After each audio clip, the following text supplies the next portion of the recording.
Nas primeiras horas de 6 de junho de 1944, a costa da Normandia estava envolta por uma atmosfera de falsa tranquilidade. Dentro dos maciços bunkers de concreto da muralha do Atlântico, a perspectiva alemã era de uma segurança fundamentada em lógica militar e meteorologia. O Canal da Mancha, agitado e cinzento, parecia um aliado intransponível. Relatórios meteorológicos haviam previsto ventos fortes e um mar revolto, condições consideradas proibitivas para qualquer operação anfíbia em grande escala.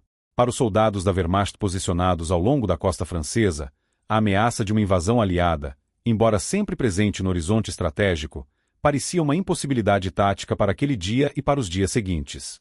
A baixa cobertura de nuvens impedia o voo de bombardeiros de precisão e limitava a eficácia dos caças de apoio, elementos cruciais para o sucesso de um desembarque moderno. As ondas altas e a forte correnteza tornariam a aproximação de embarcações de desembarque uma manobra de altíssimo risco, com potencial para perdas catastróficas antes mesmo que o primeiro soldado tocasse a areia. Essa confiança não se limitava às guarnições locais.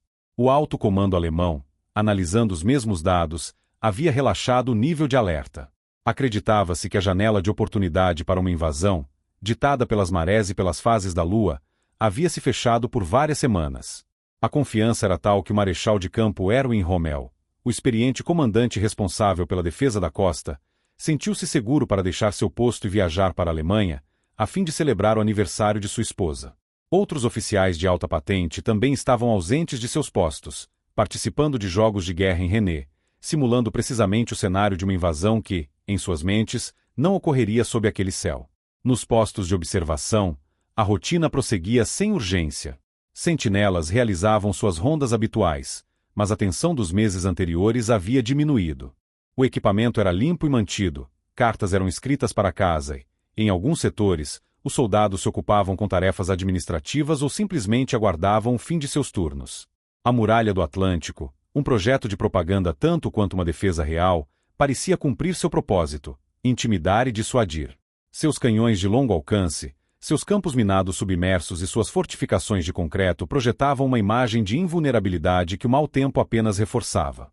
O consenso era unânime. O Canal da Mancha, naquele dia, pertencia à Alemanha. A possibilidade de que uma frota de milhares de navios estivesse, naquele exato momento, atravessando aquelas águas turbulentas, oculta pela escuridão e pela névoa, não era considerada uma hipótese viável. A surpresa, quando viesse, não seria apenas tática, mas uma quebra fundamental na percepção alemã da realidade operacional. A calma que antecedeu o amanhecer do dia D não era um silêncio tenso, mas o silêncio complacente de quem acredita controlar a situação. A transição da noite para o dia, contudo, não trouxe a luz esperada, mas uma distorção visual no horizonte. A calma foi quebrada não por um alarme oficial, mas pelo olhar atento de um único soldado em um posto de observação. Ao levar os binóculos aos olhos para varrer a linha onde o céu cinzento encontrava o mar agitado, ele registrou algo que a mente, a princípio, se recusou a processar. Não eram as formas familiares de barcos de patrulha alemães ou de navios mercantes perdidos. Eram manchas escuras, numerosas demais, organizadas de uma forma que desafiava qualquer explicação lógica ou precedente. Por um breve momento, a névoa matinal e a distância poderiam sugerir uma ilusão de ótica, um fenômeno atmosférico. Mas à medida que a luz aumentava e a massa se aproximava, a verdade se impôs com uma força brutal e inegável. O que emergia da bruma não era uma força de ataque. Era uma cidade flutuante de aço, uma nação inteira movendo-se sobre as ondas. O horizonte deixou de existir, substituído por uma parede contínua de silhuetas navais que se estendia de um extremo a outro do campo de visão. A escala era incompreensível. Não eram dezenas de navios, mas centenas e depois milhares. A maior armada já reunida na história humana, com mais de 5.000 embarcações, materializava-se diante da costa francesa. Couraçados com suas torres de artilharia maciças, cruzadores ágeis, incontáveis destroyers, e mais perto da costa, uma praga de embarcações de desembarque, cada uma carregando o peso de homens e máquinas. A visão era um golpe direto contra toda a doutrina de defesa alemã. A lógica meteorológica foi pulverizada.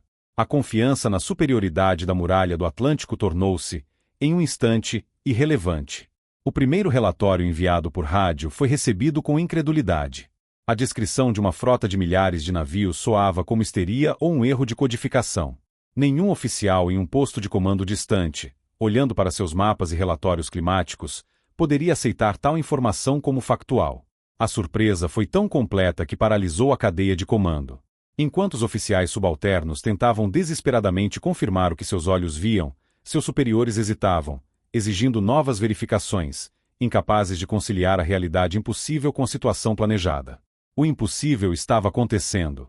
Aquele mar, considerado um protetor natural horas antes, havia se transformado em uma avenida para a maior força de invasão da história. A visão daquela armada não era apenas a de um inimigo se aproximando, era a manifestação física do poder industrial e logístico dos aliados, um poder que havia sido subestimado. Cada navio representava fábricas operando por anos, recursos de continentes inteiros e um planejamento meticuloso que havia enganado a mais alta inteligência alemã.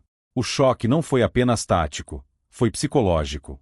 Para os homens nos bunkers, o sentimento de segurança evaporou, substituído pela certeza de que estavam diante de uma força avassaladora, contra a qual suas defesas, por mais robustas que fossem, poderiam não ser suficientes. O horizonte não estava mais em chamas, mas ele próprio era a promessa do fogo que estava por vir. O ponto de ruptura para a defesa alemã na França tem uma data e um local precisos. A data era 6 de junho de 1944. O local, que agora se tornava o epicentro da Segunda Guerra Mundial, era a costa da Normandia. Esta operação, codinome Netuno, a fase de assalto da Operação Overlord, não foi um ataque concentrado em um único ponto, mas uma invasão massiva distribuída ao longo de uma frente de 80 quilômetros. O planejamento aliado dividiu esta faixa costeira em 5 setores de desembarque distintos, cada um com seus próprios objetivos e designação. De oeste para leste, as praias foram codinomeadas Utah e Omaha, atribuídas às forças americanas, seguidas por Gold, designada para os britânicos, Juno, sob responsabilidade das forças canadenses, e, finalmente, Sword, também um setor britânico. Cada praia apresentava desafios topográficos únicos, desde as falésias íngremes de Omaha até os terrenos mais planos de Utah, e a escolha de cada setor foi o resultado de meses de análise de inteligência, reconhecimento aéreo e estudos geográficos. A escolha da Normandia como ponto de invasão foi, em si, um dos maiores feitos de estratégia e engano da guerra. Do ponto de vista alemão, a lógica militar apontava de forma esmagadora para outro local, o Pas de Calais. Esta era a rota mais curta através do Canal da Mancha, com a distância entre Dover e Calais sendo de apenas 34 quilômetros. Um ataque ali permitiria um tempo de travessia menor, uma cobertura aérea mais densa e contínua, e um caminho mais direto para o coração industrial da Alemanha. Consequentemente, o alto comando alemão havia concentrado suas defesas mais formidáveis e suas divisões Panzer de elite precisamente na região de Pas de Calais, sob o comando do 15º Exército. A muralha do Atlântico era, de fato, muito mais densa e letal naquela área. Os estrategistas aliados estavam cientes dessa expectativa alemã e a exploraram metodicamente. A escolha da Normandia foi uma aposta calculada, sacrificando a vantagem logística da rota mais curta pela vantagem tática da surpresa. As praias da Normandia, embora mais distantes da Inglaterra, ofereciam várias condições favoráveis. Eram suficientemente largas para acomodar o desembarque simultâneo de dezenas de milhares de homens e milhares de veículos. As defesas alemãs na região, embora existentes, eram consideravelmente mais fracas e dispersas em comparação com as de Calais.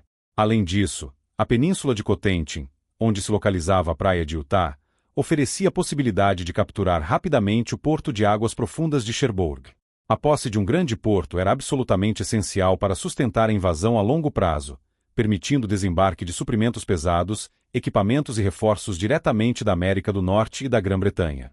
Sem um porto funcional, a cabeça de praia aliada estaria vulnerável a um estrangulamento logístico.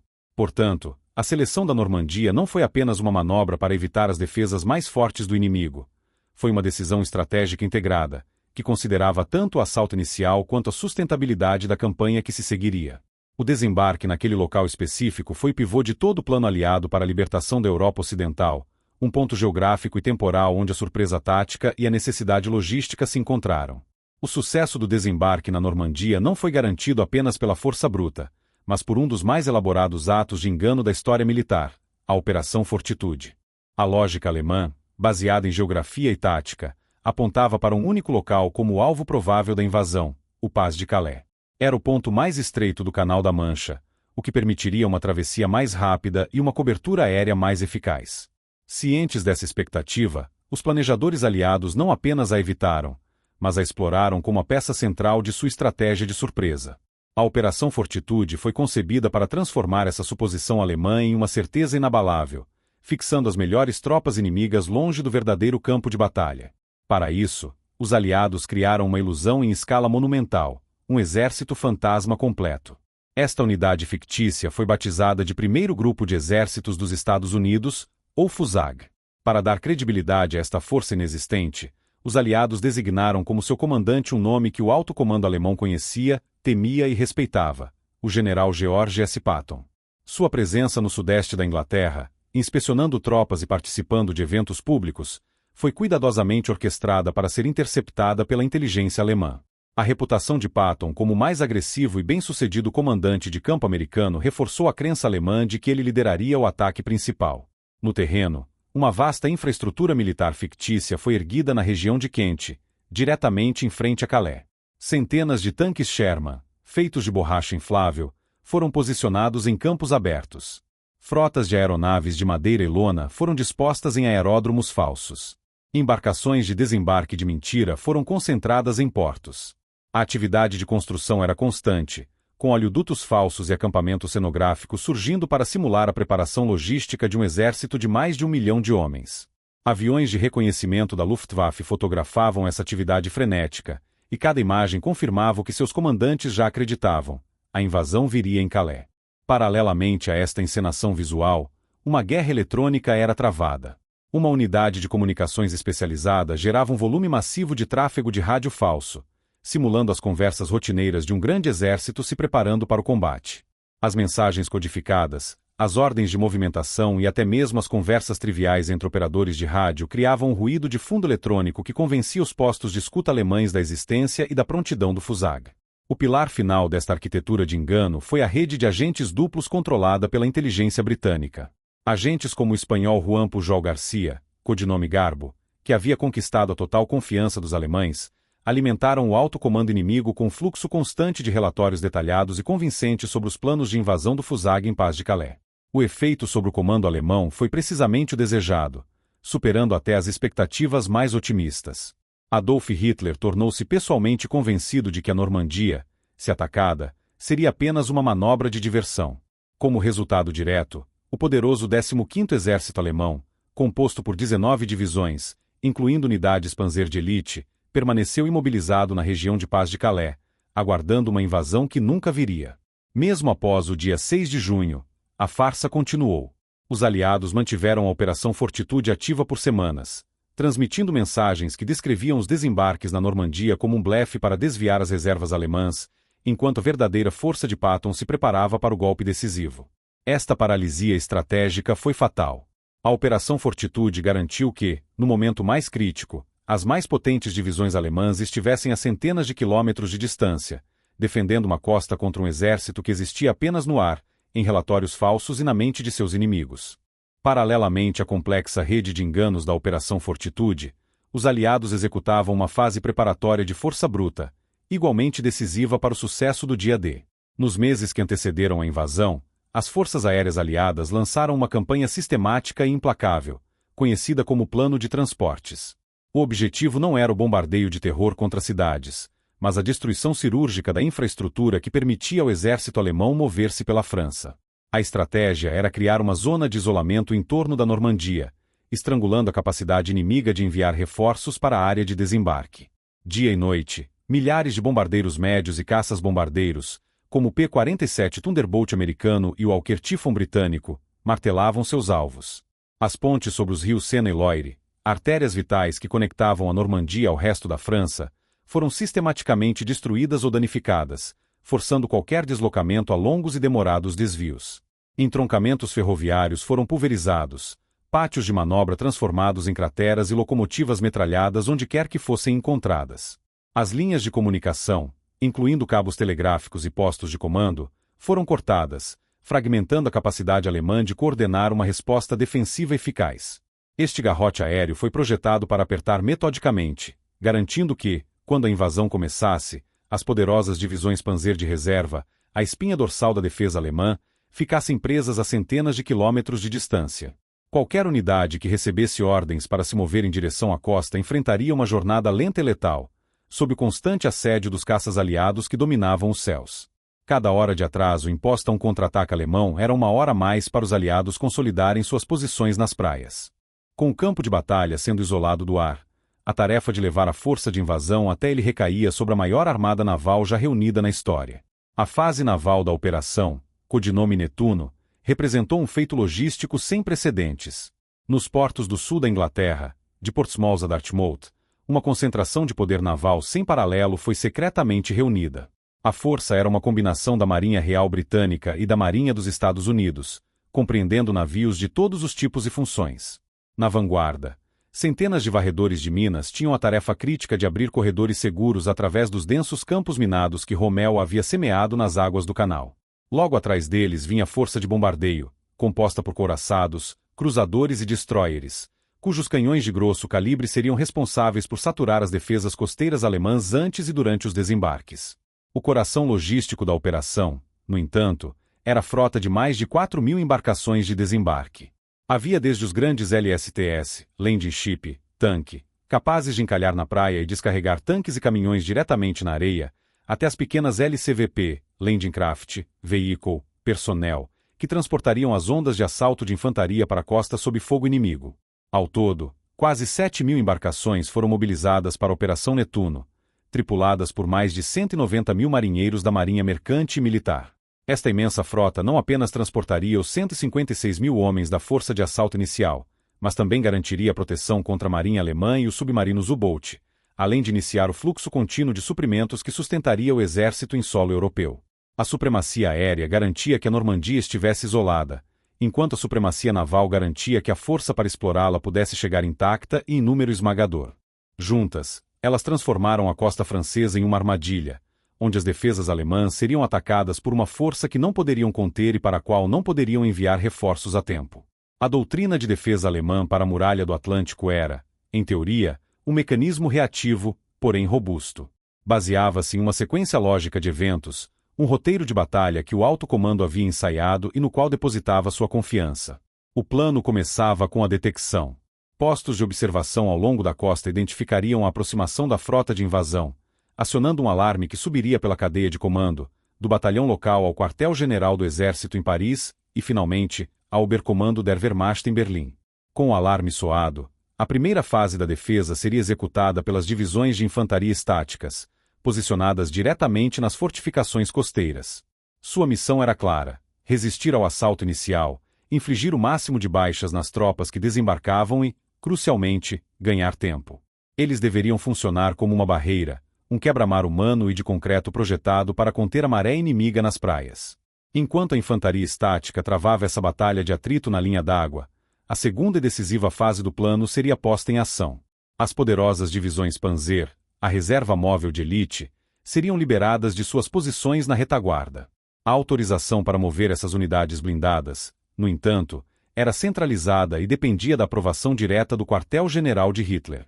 Uma vez liberadas, essas colunas de tanques avançariam rapidamente em direção ao setor da invasão. O objetivo era executar um contra-ataque maciço e coordenado, atingindo as forças aliadas enquanto elas ainda estivessem vulneráveis, congestionadas nas cabeças de praia e com sua logística ainda frágil. A doutrina alemã, aperfeiçoada nas campanhas da Polônia e da França, baseava-se na crença de que um golpe de blindados rápido e concentrado poderia esmagar a força de invasão e lançá-la de volta ao mar antes que pudesse se consolidar. A expectativa era, portanto, a de uma batalha ordenada, um alarme gradual, uma defesa inicial para conter o inimigo e um contra-ataque blindado para destruí-lo. Contudo, a realidade do dia 6 de junho não seguiria nenhum roteiro previsto. O plano de ataque aliado foi concebido especificamente para desmantelar a lógica defensiva alemã, atacando todas as suas fases simultaneamente, antes mesmo que a primeira pudesse ser iniciada.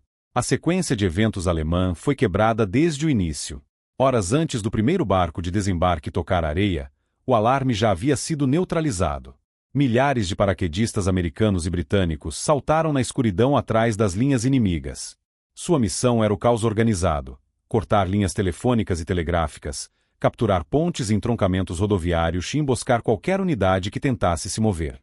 A muralha do Atlântico foi efetivamente violada por dentro antes de ser assaltada pela frente, deixando os postos de comando costeiros isolados e incapazes de comunicar a escala real da ameaça. Enquanto o sistema nervoso do comando alemão era paralisado, A primeira linha de defesa nas praias foi submetida a uma força que superava qualquer planejamento. Em vez de enfrentar apenas a infantaria das embarcações de desembarque, as guarnições alemãs foram atingidas por um bombardeio naval de saturação.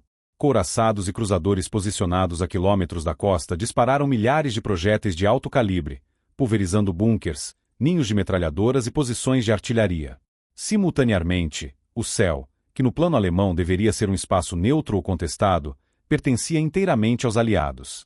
Esquadrões de caças-bombardeiros voavam livremente, metralhando e bombardeando qualquer alvo de oportunidade, suprimindo as defesas restantes e impedindo a movimentação de tropas. A realidade para o soldado alemão na praia não foi uma defesa coordenada, mas uma luta pela sobrevivência em meio a um cataclismo de fogo vindo do mar e do ar. A expectativa de um contra-ataque blindado decisivo desmoronou sob o peso da supremacia aérea aliada. As divisões Panzer, mesmo que recebessem a ordem para se mover, encontrariam estradas e pontes destruídas e seriam caçadas implacavelmente do ar a cada quilômetro que tentassem avançar. O plano alemão, linear e sequencial, foi confrontado por um ataque aliado que era simultâneo, multidimensional e avassalador. A expectativa de uma batalha controlada foi despedaçada pela realidade de um colapso sistêmico. A primeira onda da invasão não chegou pelo mar, mas sim pelo céu. Horas antes do amanhecer, na escuridão que precedeu o dia 6 de junho, o som profundo e constante de centenas de motores de avião rompeu o silêncio sobre a Normandia. Eram os transportes C-47 Skytron, voando em formação precária através de nuvens baixas e fogo antiaéreo alemão. A bordo, estavam mais de 18 mil homens das divisões aerotransportadas aliadas, a 82ª e a 101ª americanas e a 6ª britânica. Sua missão era a mais perigosa e crucial de toda a operação: atacar a muralha do Atlântico por trás, semeando o caos e paralisando a capacidade de resposta alemã antes que o primeiro soldado tocasse a areia das praias. As condições para o salto foram extremamente difíceis. O mau tempo que quase adiou a invasão dispersou as formações de aeronaves, e o intenso fogo antiaéreo forçou os pilotos a manobras evasivas. Como resultado, os paraquedistas foram espalhados por uma área muito maior do que o planejado. Muitos caíram a quilômetros de suas zonas de pouso designadas, em pântanos inundados, em meio a unidades inimigas ou isolados de seus companheiros. Contudo, essa dispersão acidental teve um efeito tático inesperado. Os relatórios que chegavam aos postos de comando alemães eram confusos e contraditórios, descrevendo saltos de paraquedistas por toda a península do Cotentin e ao longo do rio Orne. A liderança alemã não conseguia formar uma imagem clara da ameaça, acreditando estar sob um ataque massivo e generalizado, o que contribuiu para a paralisia de suas decisões. Os objetivos dessas forças de elite eram precisos e vitais. No flanco oeste da invasão, as divisões americanas 82ª e 101ª tinham a tarefa de assegurar o interior da praia de Utah. A topografia da região, com seus campos deliberadamente inundados pelos alemães, deixava apenas um punhado de estradas elevadas, ou calçadas, como únicas rotas de saída da praia. A captura e o controle dessas calçadas eram essenciais para permitir que as tropas e os veículos que desembarcassem em Utah pudessem avançar para o interior. Além disso, eles deveriam capturar cidades-chave, como Saint-Méréglise, o primeiro vilarejo a ser libertado na França, para bloquear as principais rotas que os reforços alemães usariam para contra-atacar a cabeça de praia. No flanco leste, a 6ª Divisão Aerotransportada Britânica tinha uma missão igualmente crítica: proteger o lado esquerdo de toda a força de invasão contra um contra-ataque das divisões Panzer posicionadas na área de Caen. Para isso, seus homens executaram uma das ações mais célebres do dia D, um audacioso assalto de planadores que capturou, intactas, as pontes sobre o canal de Caen e o rio Orne, hoje conhecidas como Pegasus Bridge e Orsa Bridge. A posse dessas pontes impediu que os alemães as destruíssem e, ao mesmo tempo, garantiu uma rota de avanço para as forças britânicas que desembarcariam na Praia Sword. Outras unidades da divisão foram encarregadas de destruir 5 outras pontes sobre o rio Dives para atrasar os reforços inimigos e de neutralizar a poderosa bateria de artilharia de Merville, cujos canhões poderiam devastar as tropas na Praia Sword. Este ataque preventivo, executado na escuridão e em meio a uma confusão generalizada, foi o golpe que quebrou a espinha dorsal da defesa alemã. Ao cortar as linhas de comunicação, capturar entroncamentos estratégicos e engajar as guarnições alemãs na retaguarda, os paraquedistas efetivamente isolaram as defesas costeiras. Quando a frota aliada finalmente apareceu no horizonte, os comandantes alemães nos bunkers já estavam lutando uma batalha em 2 frentes, com o inimigo à sua frente e outro já estabelecido atrás de suas linhas. A muralha do Atlântico, concebida como uma barreira linear e impenetrável, havia sido rompida por dentro, horas antes do assalto principal. Os sussurros do céu se transformaram em um grito de guerra que anunciou o início do fim para as forças de ocupação na França. Enquanto os primeiros relatórios fragmentados sobre os saltos de paraquedistas começavam a chegar aos quartéis generais alemães na Normandia, a reação inicial não foi de pânico, mas de profunda confusão. A informação era esparsa, contraditória e geograficamente dispersa, tornando impossível para os oficiais de serviço formar uma imagem tática coerente. No entanto, a verdadeira crise que se instalava não era a presença do inimigo, mas o colapso iminente do próprio sistema de comando e controle alemão. A sabotagem executada pelos paraquedistas foi brutalmente eficaz. As linhas telefônicas e telegráficas, que conectavam os bunkers costeiros aos postos de comando regionais, foram sistematicamente cortadas. Onde antes havia comunicação instantânea, agora havia apenas o chiado da estática ou silêncio absoluto. Os operadores de rádio tentavam desesperadamente estabelecer contato, mas suas transmissões se perdiam no éter, sem resposta. Os postos de observação na muralha do Atlântico, que deveriam ser os olhos do sistema de defesa, tornaram-se ilhas isoladas, incapazes de relatar a escala do que estava por vir. Dentro dos centros de comando, a atmosfera de ordem militar se desintegrou em uma impotência ansiosa. Os mapas táticos, que deveriam ser ferramentas de clareza, transformaram-se em telas de caos.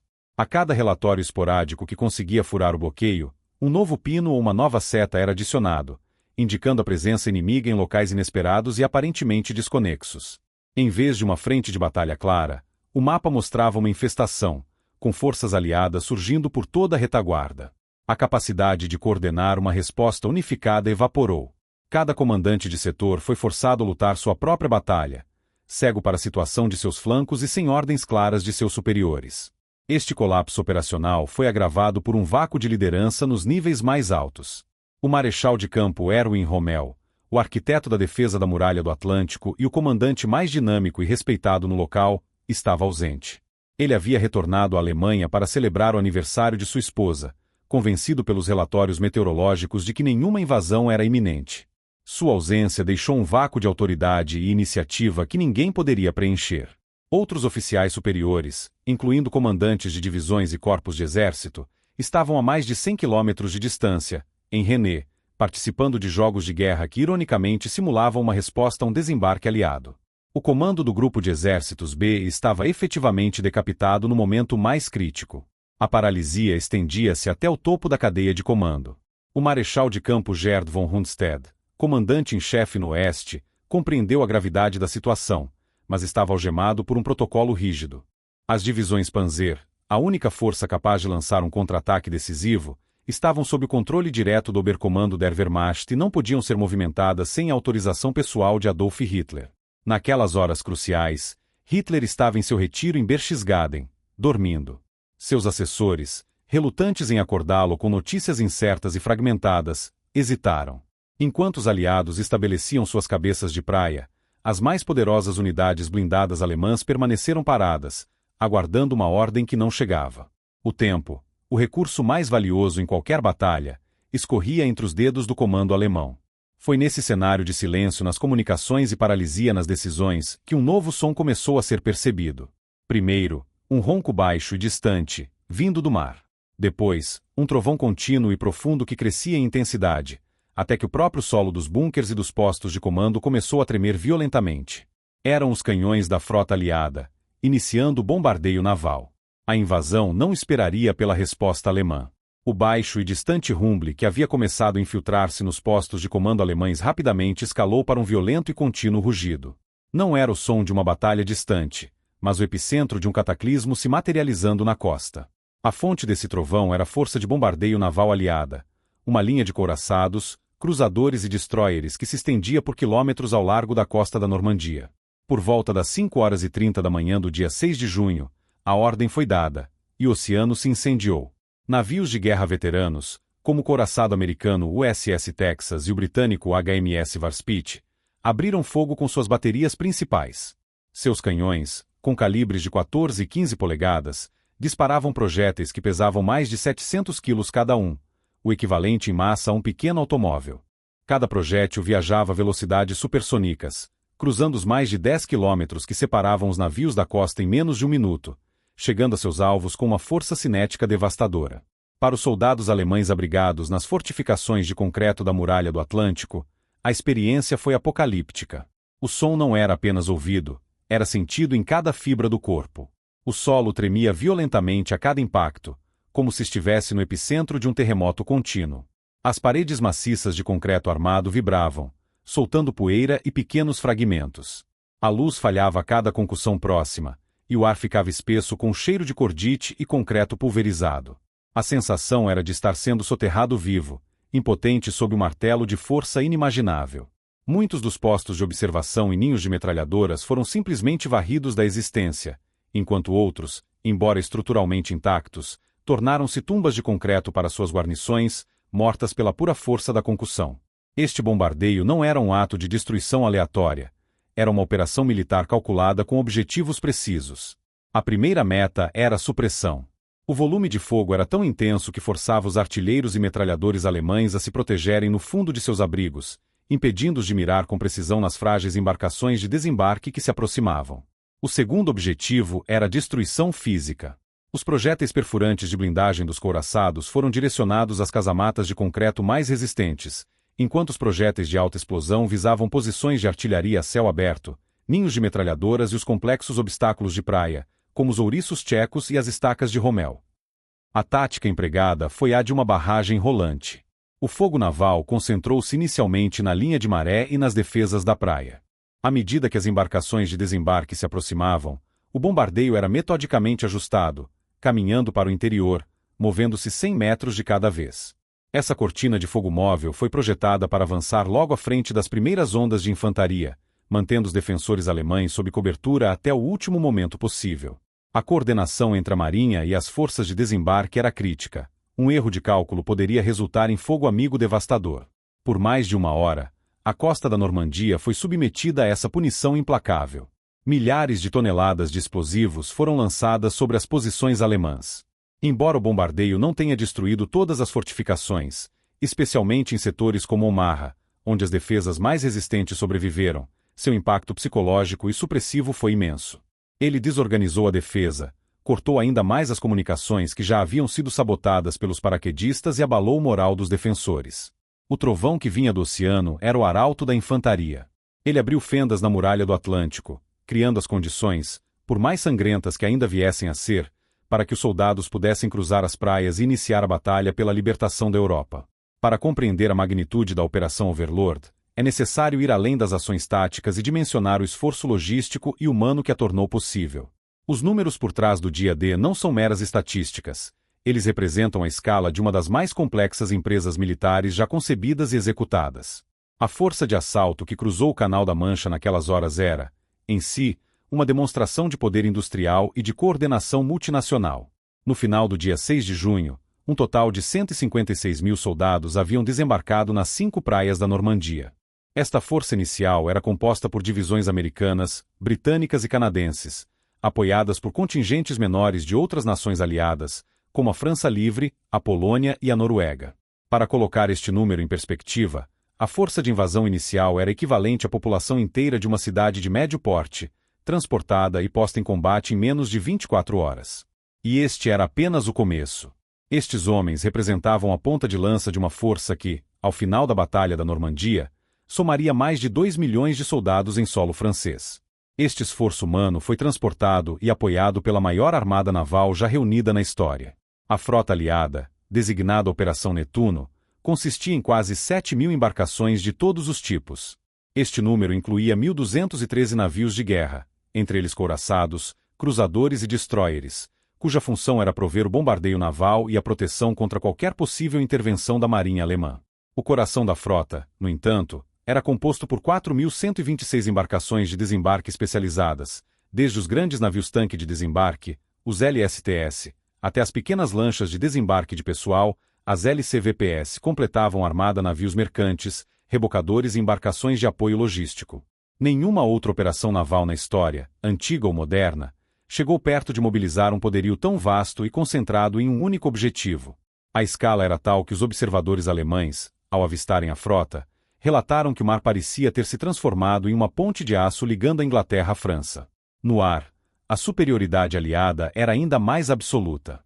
No decorrer do dia 6 de junho, as forças aéreas aliadas realizaram mais de 11.500 sortidas sobre a Normandia.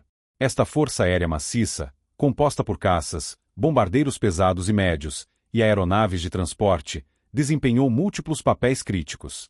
Os bombardeiros pesados atacaram as defesas costeiras e os nós de comunicação nas horas que antecederam o desembarque.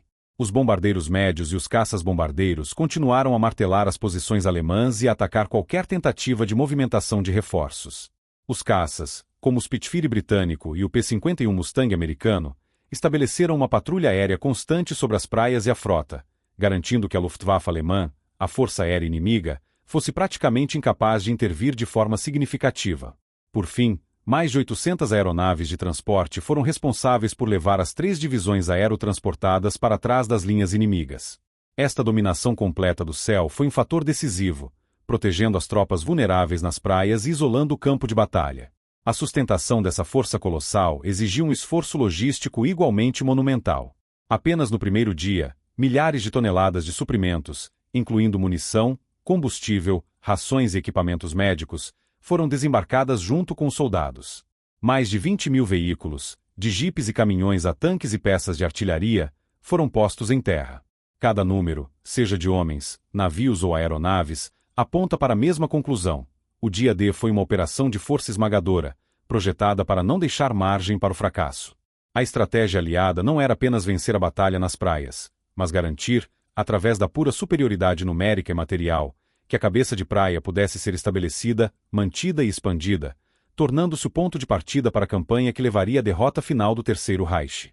Em meio ao caos da invasão, onde a superioridade numérica e o poder de fogo avassalador pareciam ser os únicos protagonistas, os aliados desdobraram uma série de inovações tecnológicas projetadas para resolver problemas táticos específicos. Uma das mais surpreendentes, e para os defensores alemães, mais desconcertantes, foi uma arma secreta que parecia desafiar a lógica da guerra anfíbia, o tanque duplex drive, ou DD.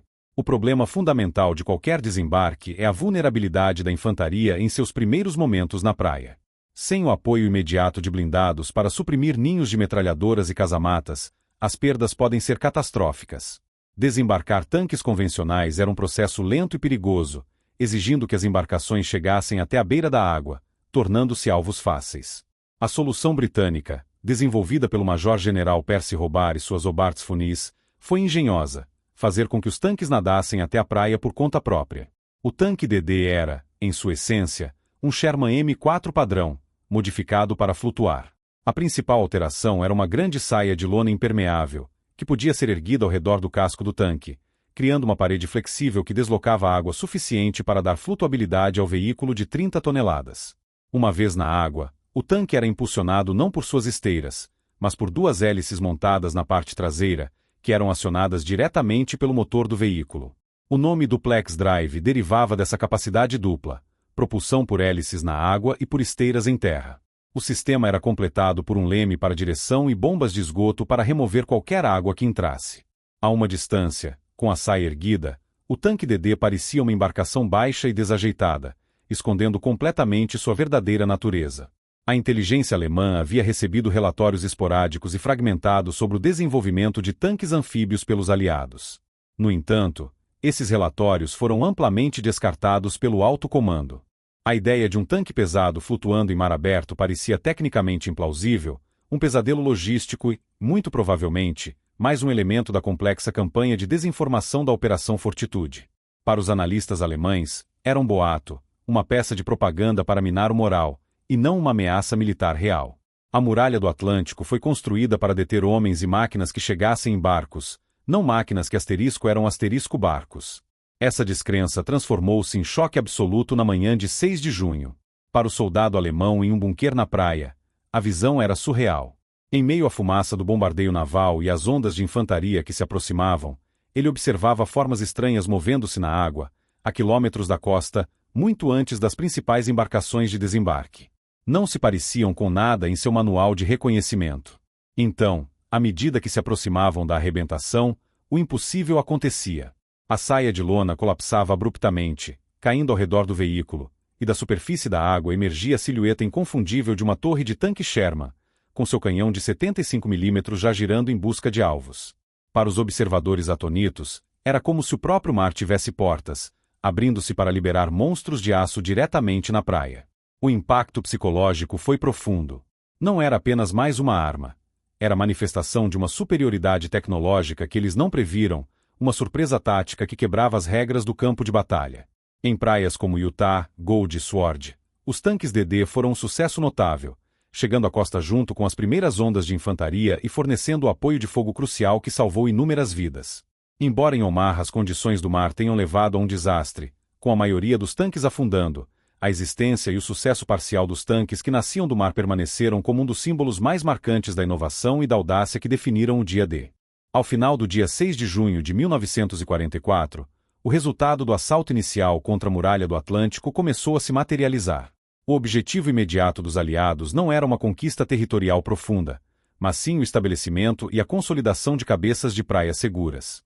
Este processo consistia em garantir uma faixa de terra contínua ao longo da costa, suficientemente profunda para proteger as tropas e os suprimentos que desembarcavam do fogo direto da artilharia alemã e para permitir a organização de forças para o avanço posterior. Foi nesta fase crítica que a eficácia do plano aliado, que combinava força bruta na costa com ações de sabotagem na retaguarda, se tornou evidente. A Muralha do Atlântico, concebida como uma barreira linear, não foi simplesmente perfurada. Ela começou a se desintegrar sob a pressão de um ataque vindo de duas direções. O sucesso variou drasticamente entre os setores, ilustrando os riscos inerentes à operação. Nas praias americanas, essa disparidade foi particularmente acentuada. Em Utah, o desembarque foi um sucesso notável, com baixas relativamente leves. Isso se deveu em grande parte à ação prévia das 82ª e 101ª Divisões aerotransportadas.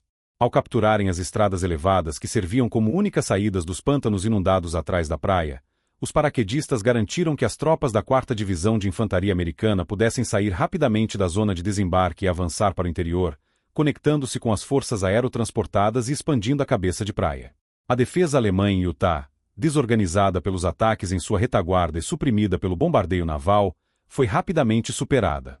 Em contraste, a praia de Omaha foi um cenário de quase desastre. As defesas alemãs, entrincheiradas em posições elevadas e em grande parte intactas após o bombardeio naval e aéreo, infligiram perdas devastadoras às primeiras ondas de assalto da 1ª e 29ª Divisões de Infantaria. As tropas ficaram presas na praia, sob fogo intenso de metralhadoras e morteiros, com poucos veículos e tanques conseguindo chegar à costa. Por horas, a operação esteve à beira do fracasso. Contudo, foi a iniciativa de pequenos grupos de soldados e oficiais subalternos que finalmente rompeu o impasse. Ignorando a estrutura de comando desfeita, eles se organizaram em unidades improvisadas, encontraram brechas nas defesas e, sob fogo intenso, escalaram as falésias e atacaram os pontos fortificados alemães pelos flancos e pela retaguarda. Ao final do dia, uma posição tênue, com apenas alguns quilômetros de profundidade, havia sido conquistada a um custo humano altíssimo. Nos setores britânico e canadense, Gold, Juno e Sword, o progresso foi mais consistente. As forças britânicas em Gold e Sword, e os canadenses em Juno, enfrentaram forte resistência, mas conseguiram superar as defesas e avançar para o interior, embora não tenham atingido todos os seus ambiciosos objetivos do primeiro dia, como a captura da cidade de Caen. A utilização eficaz dos tanques especializados, os Obarts funis, foi um fator decisivo para abrir caminho através de campos minados e destruir fortificações. O conceito da muralha quebrando por dentro se provou fundamental em todos os setores. Enquanto as tropas de assalto pressionavam a partir do mar, os paraquedistas e a resistência francesa na retaguarda paralisavam a resposta alemã. As unidades inimigas que tentavam se mover em direção às praias eram emboscadas, as pontes que precisavam cruzar já haviam sido capturadas ou destruídas, e suas linhas de comunicação estavam cortadas. Os defensores alemães na costa lutavam em isolamento, sem reforços, sem ordens claras e sem uma imagem precisa do que estava acontecendo. Essa combinação de pressão frontal e desarticulação na retaguarda foi o que permitiu que, ao final do dia, as 5 cabeças de praia separadas começassem a se conectar. Embora a posição aliada ainda fosse precária, uma faixa contínua de território ocupado, com mais de 80 quilômetros de extensão, havia sido estabelecida em solo francês. A Muralha do Atlântico, o símbolo da fortaleza Europa de Hitler, havia sido rompida de forma decisiva. A consolidação das cabeças de praia na Normandia não representou o fim de uma batalha, mas o início de uma nova fase da guerra em uma escala continental. A faixa de território conquistada em 6 de junho, embora inicialmente precária, transformou-se rapidamente em um massivo ponto de entrada para o poderio militar aliado. A cabeça de praia deixou de ser apenas uma posição defensiva para se tornar a base de lançamento para a libertação da França.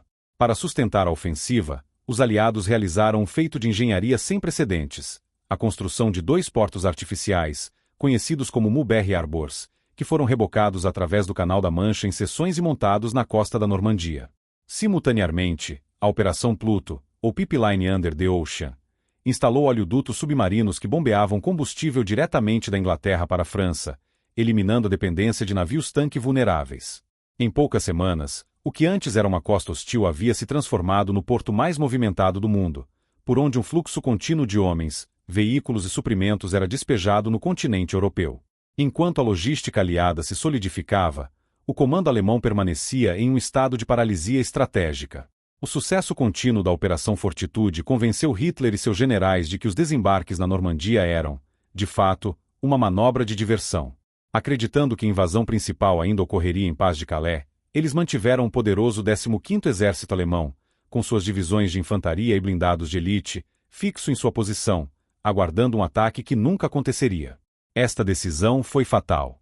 As tropas alemãs que lutavam desesperadamente para conter a expansão da cabeça de praia na Normandia foram privadas dos reforços mais potentes e experientes disponíveis na França. Cada pedido de envio das divisões Panzer de Calais era negado ou adiado, sob a premissa de que eram necessárias para repelir o verdadeiro ataque. Ao mesmo tempo, a campanha aérea aliada, que havia isolado o campo de batalha antes do dia D, continuava com intensidade implacável. Qualquer tentativa alemã de mover unidades de reforço de outras partes da França em direção à Normandia transformava-se em uma missão suicida. Caças-bombardeiros aliados dominavam os céus, patrulhando estradas e ferrovias durante o dia, caçando e destruindo colunas de tanques, caminhões e trens. A mobilidade do exército alemão foi efetivamente destruída, forçando os deslocamentos a serem feitos quase exclusivamente à noite, de forma lenta e fragmentada. A defesa alemã na Normandia estava, portanto, presa em uma armadilha, incapaz de receber reforços significativos e incapaz de se reposicionar com eficácia. Com a superioridade logística e aérea garantida, as forças aliadas começaram a pressionar para fora da cabeça de praia. O avanço inicial foi lento e custoso, travado no terreno difícil da Normandia, o bocage, uma paisagem de pequenos campos cercados por sebes densas e antigas que formavam fortalezas naturais. Contudo, no final de julho, as forças americanas lançaram a Operação Cobra, um ataque concentrado precedido por um bombardeio de saturação que abriu uma brecha nas linhas alemãs. Por esta brecha, o terceiro exército do general George S. Patton avançou, flanqueando toda a posição defensiva alemã. O efeito dominó foi imediato e catastrófico para a Wehrmacht. As linhas de defesa, esticadas e enfraquecidas, começaram a desmoronar em cascata. O que começou como uma retirada ordenada rapidamente se transformou em uma fuga desorganizada, com exércitos inteiros sendo cercados e aniquilados, mais notavelmente no Bolsão de Falaise. A bem-sucedida cabeça de praia na Normandia havia se tornado a bigorna sobre a qual o martelo blindado aliado esmagou o exército alemão na França, abrindo caminho para a libertação de Paris e o colapso de toda a frente ocidental. O dia 6 de junho de 1944 não foi apenas mais uma data no calendário da Segunda Guerra Mundial, foi um ponto de inflexão a partir do qual não haveria retorno. Em um período de menos de 24 horas, a complexa e dispendiosa estrutura de defesa alemã no oeste, a Muralha do Atlântico, deixou de ser um obstáculo formidável para se tornar uma linha rompida. O que se abriu naquela terça-feira não foi uma porta, mas uma fenda. Uma fratura inicial, violenta e custosa, mas decisiva, através da qual o destino da guerra na Europa começaria a ser reescrito. A estratégia alemã, fundamentada na contenção inicial e no contra-ataque blindado, foi desmantelada antes mesmo de poder ser totalmente implementada. A fenda não foi criada por um único golpe, mas por uma série de pressões simultâneas e coordenadas que exploraram cada vulnerabilidade do sistema defensivo. A Muralha do Atlântico era mais do que uma linha de concreto e aço. Era um conceito. Baseava-se na premissa de uma defesa linear, um confronto direto na linha d'água. O plano aliado, contudo, recusou-se a travar essa batalha nos termos do inimigo. A fenda começou a se formar na escuridão, quilômetros para o interior, com a chegada silenciosa dos paraquedistas. Cada ponte capturada, cada linha de comunicação cortada, cada encruzilhada bloqueada representava uma fissura interna no sistema nervoso do comando alemão. Enquanto os defensores na costa ainda olhavam para o mar, sua capacidade de receber ordens, de relatar a situação e de solicitar reforços já estava sendo sistematicamente erodida por trás. Esta ação preventiva transformou as guarnições costeiras em ilhas isoladas, cegas e vulneráveis. Com a estrutura interna já comprometida, a pressão externa foi aplicada com força esmagadora. O bombardeio naval que precedeu o desembarque não foi um mero apoio de fogo, foi um ato de demolição industrial. Milhares de toneladas de explosivos martelaram as posições alemãs, suprimindo defesas, abalando moral e aprofundando as fissuras abertas pelos paraquedistas. Finalmente, o assalto da infantaria, lançado sobre as 5 praias, foi a cunha de aço forçada dentro dessas fraturas. Em Omaha, essa cunha quase foi repelida, a um custo humano terrível. Em Utah, Gold, Juno e Sword, ela penetrou com mais eficácia. Mas em todos os setores, ao final do dia, a muralha havia cedido. A linha contínua de defesa alemã, que se estendia por milhares de quilômetros, agora possuía uma brecha de 80 quilômetros de largura. Foi preciso apenas algumas horas para que essa ruptura se tornasse reversível. Pela fenda aberta na muralha do Atlântico, entrou uma força que não podia mais ser contida. Essa força não era composta apenas pelos 156.000 homens que desembarcaram naquele dia. Era a manifestação física do poderio industrial e logístico dos aliados. A cada hora que passava, a fenda era alargada, não por combate, mas pelo fluxo incessante de material. Tanques, caminhões, artilharia, munição, combustível e suprimentos eram despejados no continente em um volume que a Alemanha não podia mais igualar.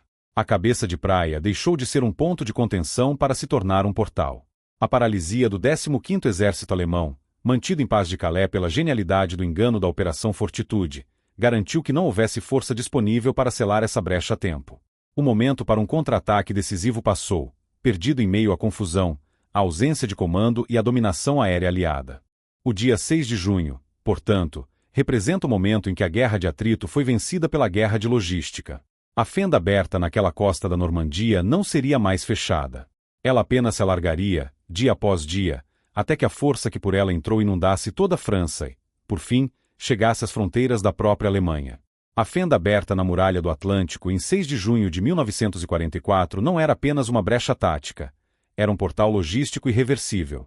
A partir daquele ponto, a guerra na frente ocidental transformou-se em uma equação de tempo e material, uma equação que a Alemanha não tinha mais como resolver a seu favor. A cabeça de praia, conquistada a um custo humano imenso, tornou-se o alicerce para a fase seguinte, a libertação da França e o avanço em direção ao coração do Reich. Nos meses que se seguiram, o que era uma faixa de terra contestada na costa da Normandia evoluiu para o maior complexo portuário e de abastecimento do mundo.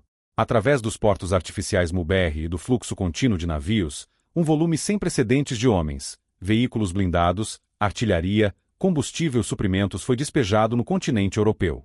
Esta capacidade de projetar e sustentar uma força maciça foi o fator decisivo que transformou o sucesso do desembarque na certeza da vitória final. Após semanas de combates brutais no terreno restritivo do bocage da Normandia, as forças aliadas finalmente romperam as linhas alemãs no final de julho com a Operação Cobra. O avanço que se seguiu foi rápido e devastador.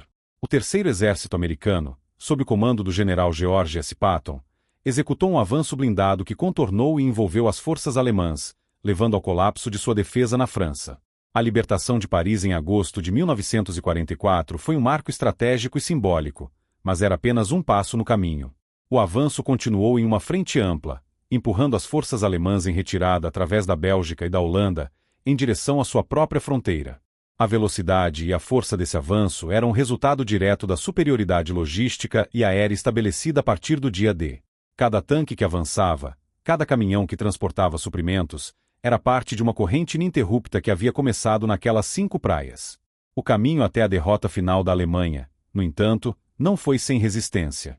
No inverno de 1944, Hitler lançou a última grande ofensiva alemã no oeste, a Batalha do Bulge, em uma tentativa desesperada de dividir as forças aliadas e recapturar a iniciativa. Embora o ataque tenha causado surpresa e pesadas baixas, a resiliência das tropas aliadas e sua esmagadora superioridade material prevaleceram. A ofensiva foi contida e repelida, esgotando as últimas reservas de blindados e de soldados experientes da Alemanha. Superado este obstáculo final, o avanço foi retomado. Em março de 1945, as forças aliadas alcançaram o rio Reno, a última grande barreira geográfica antes do coração industrial da Alemanha.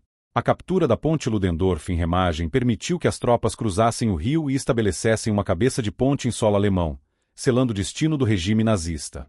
Nos meses finais, a ofensiva no oeste tornou-se uma operação de conquista sistemática.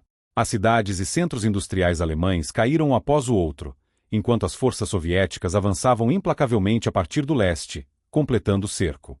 A estrutura de comando alemã, que já havia entrado em colapso na Normandia, desintegrou-se completamente. A guerra na Europa terminou em maio de 1945, menos de um ano após os desembarques na Normandia. A conexão entre os dois eventos é direta e inegável. A força que marchou pelas ruas de Paris, que cruzou o Reno e que finalmente encontrou as tropas soviéticas no rio Elba, era a continuação direta da força que havia lutado para sair das águas manchadas de sangue em Omaha e Utah. Aquela maré de aço, que surpreendeu os observadores em um bunker na Normandia, era a mesma maré que, meses depois, derrubaria as portas do Terceiro Reich.